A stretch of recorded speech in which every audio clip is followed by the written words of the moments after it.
पिछले दिनों लद्दाख की गौला घाटी में भारत और चीन के सैनिकों के बीच हिंसक झड़प हुई, जिसमें दोनों ही देशों के सैनिक मारे गए। वहीं इस घटना के बाद भारत और चीन के बीच तनाव की स्थिति बनी हुई है। वहीं अब भारत और चीन की ओर से इस तनाव को कम करने की कवायद शुरू हो गई है, जिसको लेकर बुधवार को दोनों देशों के सैन्य अधिकारियों के बीच बैठक हुई। इस बैठक में तय किया गया कि दोनों देशों के सैनिक चरणबद्ध तरीके से सीमा पर पीछे हटेंगे। साथ ही गौला घाटी जैसी घटना को दोबारा नहीं दोहराया जाएगा। आइए डालते हैं इस खास रिपोर्ट पर एक नजर।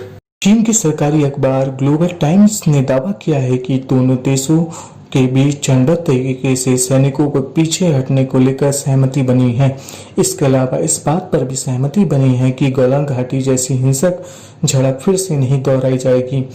30 जून को दोनों देशों के बीच मतभेद सुलझाने को लेकर कोर कमांडर लेवल की बातचीत हुई, लेकिन इसका कोई ठोस नतीजा नहीं निकला। इस बातचीत में चीन के कोर कमांडर मेजर जनरल लियो लिन और भारत के core commander lieutenant general Harendra Singh के बीच करीब 12 घंटों तक बातचीत हुई। मीडिया रिपोर्ट्स के मुताबिक दोनों देशों के बीच 15 जून जैसी खूनी भिड़ंत फिर न दोहराने पर सहमति बनी है।